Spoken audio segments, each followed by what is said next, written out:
Today I'm with the author of this book, The Relative Hills of Britain.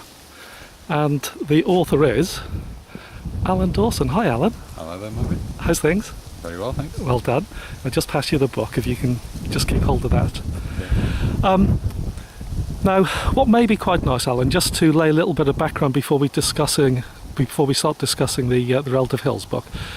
Firstly, a little bit of background about yourself, and secondly, a little bit of background about walking and hill lists. So, firstly, about yourself. Where were you born, sort of grew up, and where did you go to school, and what came next?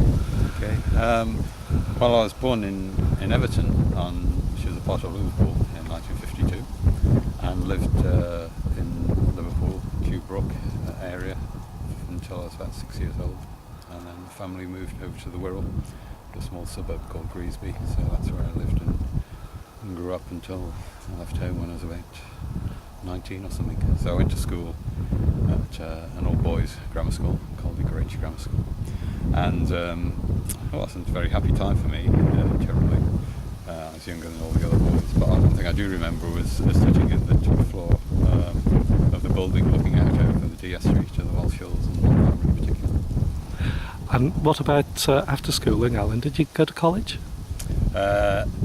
Not for several years. I had 5 years where I did various jobs and had various spells of unemployment.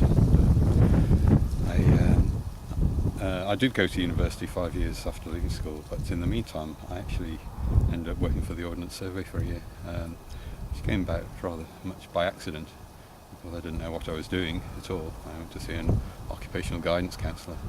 He gave me all these battery of tests about what I'd like to be, and it turned out that I was ideally suited to be a career as a footballer or a rock star, apart from lacking the relevant talent. But that's where my interests lay. But at the end of it, so it's a complete waste of time. He said, "You've got very neat writing. Have you ever thought of working for the Ordnance Survey?" So I could have just written a sentence, really. It saved a lot of time. So I worked for the Ordnance Survey for a while. And just before I went down to Southampton to work for the Ordnance Survey, I went off on my own to climb Snowdon. And I'm not sure why I did that, because I'd never had any hill walking background before in my family or my life. And what was the job down to the Ordnance Survey? I applied to be a cartographic surveyor. I quite like the idea of wandering around places, surveying hills. But unfortunately, they weren't taking on any surveyors, and that was the start of the many series of cutback on outdoor surveying. So they were only taking on cartographers. So I trained to be a cartographer for 3 months and then worked there for a year drawing large-scale maps. So what came after being based down in Southampton? Where did you go then? Well, I again had other spells of unemployment and doing menial clerical jobs, and ended up at Lancaster University and doing a degree in philosophy and psychology. And how long was that, 3 years? Yeah, and then teacher training at Bath University. Yeah. So Southampton, up to Lancaster, down to Bath? Yeah. And then where? And then finally got a proper job back in Liverpool. I did also had a year and a half in Leicester, but I then mainly worked in Liverpool. And it was while I was working at Liverpool University in the computer laboratory there that I met some people who went off hill walking and joined in with them. But so I was in my early 30s by then, so I didn't really do any hill walking at all until I was in my early 30s. So between that point and where you're now based, which is up in Scotland, what sort of filled that gap? Well, I lived in Liverpool for several years, and it was during that time I discovered hills and lists of hills, and for Christmas in 1985 I was given a copy of Murdos tables. Well, I asked for it. It wasn't a lucky guess, and so my life took a new course then. So, and that led to me moving to Scotland with my partner at the time in 1989. So lived in Glasgow for 10 years, and then last few years in Crete and Perthshire. So was that the first hill list that you came across, Alan? Not quite, no, because someone else worked in the computer lab at Liverpool University, had a copy of Bridges, Mountain Tables and Mountains of England and Wales, so that was the first hill list I came across. So a few of us started climbing some bridges and entering details of them into a database on an IBM mainframe computer in the early mid-1980s. Well before the days of PCs. So the first hill list that you came across was Bridges. You started following those. Yes. Started computerising the list, or Yeah. was it just purely to to computerise, so you could place your tick against the relevant hill. No, it's very much this stuff should be on a computer and database, and then we can do various things with it. It wasn't just myself. There's two friends, Brenda Lowndes and Dave Tyson, who also were heavily involved with that. So the three of us did it as a joint effort. Brenda was the database expert. And where did you come across Bridges tables? It was a colleague in the department who had a copy. He wasn't I don't think I ever climbed a hill with him, but he had a copy of this book, so I must have seen it, and that's my first, I mean, I did have some guidebooks. I'd come across Pouch's books, you see, as most of us did, and I used them and thought they were wonderful. It's slightly antiquated prose and crude diagrams. So I enjoyed reading those, but of course they weren't lists, there's nothing systematic about them. It was just guidebooks, not lists, different things.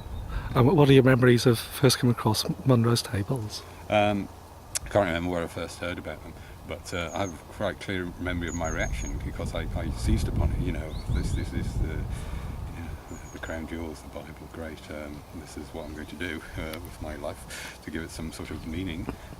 And I looked through it, looked at the Murdos, and understood them, and looked at the Tops, and looked at the Corbetts, that all makes sense. And I came across the Donalds, and I thought, that's strange. There's something missing here, isn't there? Why have we only got Southern Scotland in? So I thought, there's a gap in this. And then I reread it again, looking through the description of the Murdos, I just couldn't find any criteria. And this really puzzled me. But yes, I understand all this, but how do they decide what's Murdos and what's aren't? And I find this really astonishing. So there were two big things I noticed in Murdos tables. One, the lack of definition for the Murdos, and two, the lack of a list of hills for 2,000 feet, 2,500 feet in Scotland. And what years would this be, Alan? It would be the mid-1980s. I got it for Christmas 1985, so it would be 1986. So with Murdos tables, obviously you'd have access to the Corbett listing as well, wouldn't you? That's right, yes. Yeah.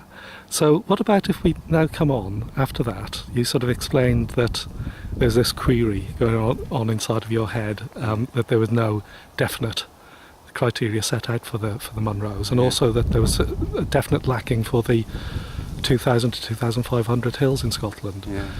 What about if we progress to the first sort of hill listings that you can remember compiling?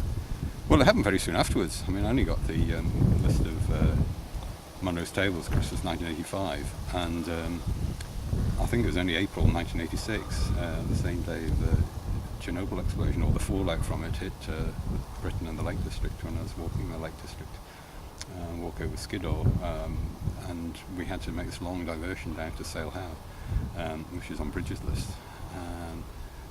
and then back up to the ridge. And I think that's what makes me think, this is very strange, why are we bothering with this tiny little knob on the side of Skiddaw when there's all these other hills you can see out there that are less than 2,000 feet? Which there doesn't seem to be a list of. That isn't really what makes a hill, just a little knob on the side of another hill. Hillness is something else.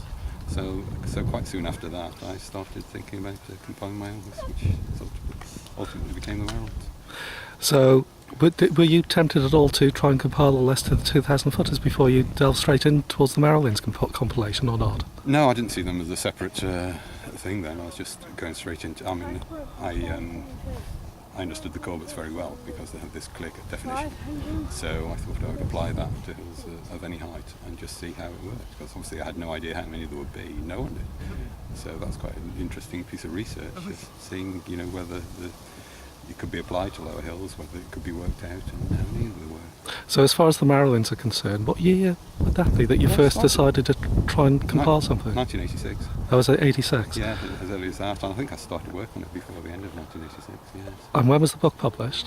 1992. 92, so there was a 6-year gap between when you first started thinking and... Yeah, I mean, it's languishing with Cicerone Press for over 2 years. So yeah. I think the first hill that I climbed, because it was a relative hill, it was in Marilyns, was Shining Tor in the Pennines, and that was 1987. I'd finished the listing of the Marilyns by the end of the 1980s, 1989, the first draft anyway. I didn't just send the complete thing off to publishers, but I sent a sample to see if there was interest, and there was.